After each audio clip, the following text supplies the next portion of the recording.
dengan entengnya mengatakan bahwa jemaat-jemaat itu BODO. Jadi kemana saja kalian lalu berkoar-koar di YouTube, termasuk Muriwali menyesat-nyesatkan orang? Kemana saja? Kenapa tidak membuat orang untuk mengerti lalu mengatakan mereka adalah BODO? Golongan yang tidak menyukai saya adalah golongan Farisi dan mereka yang antikris. Shalom saudara terkasih dalam Tuhan Yesus Kristus. Salam jumpa bagi saudara seiman sekalian. Saya berdoa roh, jiwa, dan tubuh saudara dalam perlindungan Tuhan kita Yesus Kristus. Amin. Saudara, saya ingin menanggapi apa yang viral di media sosial, khususnya yang berkaitan pelayanan Pendeta Philip Mantopa, ya, yang terus-menerus oleh mereka, khususnya oknum-oknum reform, saudara.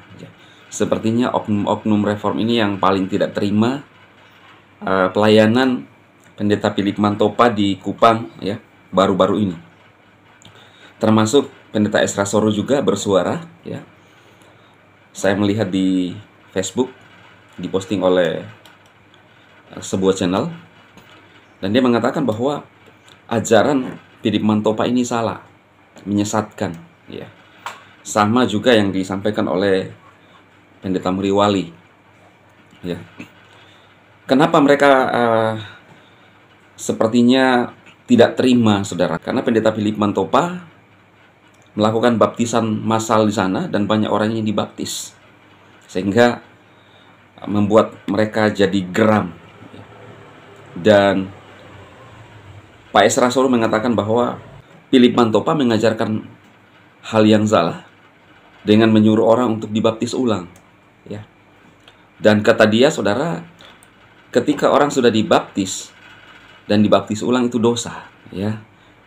Ini entah dari mana ini, ajaran apa ini, saudara? Saya juga bingung. Kata dia, yang penting sudah dibaptis dalam nama Bapa, Anak, dan Roh Kudus dengan menggunakan air. Entah itu dibaptis sejak kecil. Sedangkan Alkitab tidak mengajarkan untuk membaptiskan anak kecil. Saya kira mereka adalah orang-orang yang pintar dan berteologi. Pasti mereka tahu tentang baptisan. Apa arti kata baptisan yang sebenarnya? Orang yang dibaptis adalah orang yang sadar akan dosanya. Karena baptisan adalah tanda pertobatan. Anak-anak kecil tidak dibaptis, saudara. Penyerahan. Diserahkan menjadi milik Yesus karena mereka belum tahu hidup mereka, belum sadar akan dosanya. Maka itu butuh penyerahan. Yang logis dan yang alkitabiah adalah orang yang dibaptis adalah orang yang sadar dosanya, lalu kemudian dia bertobat dan dibaptis. Baptisan itu artinya ditenggelamkan.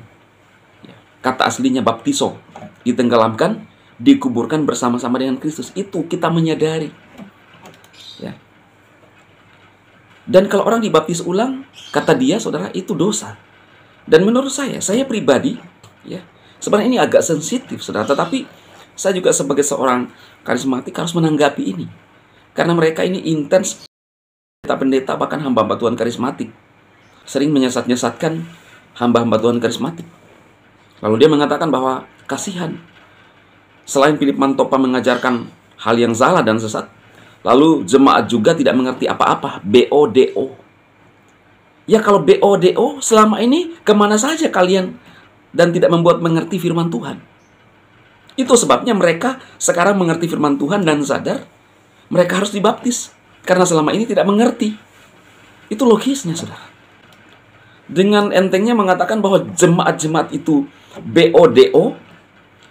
Jadi kemana saja kalian lalu berkoar-koar di YouTube, termasuk Muriwali menyesat-nyesatkan orang? Kemana saja? Kenapa tidak membuat orang untuk mengerti lalu mengatakan mereka adalah BODO?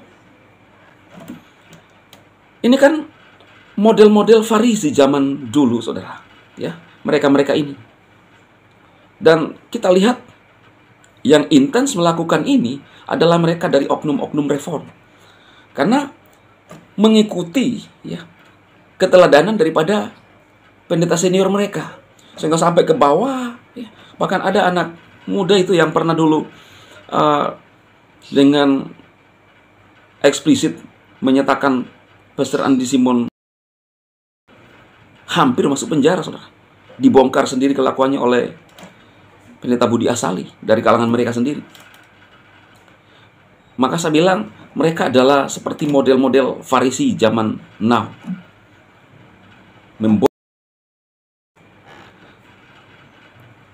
Lalu kemana saja? Berpuluh-puluh tahun lalu menganggap mereka. Kenapa tidak dibuat jemaat mengerti? Itu sebabnya ketika Pendeta Philip Mantopa hadir ke sana dan mereka merasakan kehadiran Tuhan, pertemuan Tuhan dalam kehidupan mereka, mereka menyerahkan diri untuk dibaptis. Kenapa? Mereka sadar. Berarti selama ini mereka tidak sadar. Mereka hidup dalam dosa. Ya. Mereka menjadi orang Kristen yang biasa-biasa saja. Berarti ketika pendeta karismatik datang ke sana, membuat mereka bertobat, akhirnya mata hati mereka dicelikkan. Maka pertanyaan saya, siapa yang sebenarnya BODO? Apa jemaat atau pendeta-pendeta yang merasa pintar, yang duduk di teologi, yang tidak membuat mengerti jemaat, sehingga mereka memilih dan lebih respek kepada hamba-hamba Tuhan karismatik? Saya sebenarnya tidak ingin menanggapi, saudara, kalau dari kalangan kekristenan sendiri, tetapi sangat cara-cara mereka. Maka itu, golongan yang tidak menyukai saya adalah golongan Farisi dan mereka yang antikris. Itu yang tidak menyukai saya. Kenapa? Karena saya membawa ajaran Kristus yang benar. Bukan hanya berteologi, walaupun saya juga belajar teologi, tetapi mereka tidak mengerti tentang perbedaan. Mereka mabuk teologi, saudara. Silakan saudara share ini untuk memberikan pemahaman kepada saudara bahwa pelayanan hamba-hamba Tuhan karismatik itu didasari dengan ajaran Kristus. Pelayanan Kristus yang sesungguhnya. Ada buah. Ada buah. Sehingga orang merasakan hadirat Tuhan. Ini adalah fakta, saudara. Dan ini tidak bisa dibendung oleh mereka. Kenapa? Karena pekerjaan Tuhan. Sedangkan mereka seolah-olah menggunakan kekuatan mereka, kehebatan mereka, hikmat mereka, untuk membendung itu. Tidak bisa sampai kapanpun.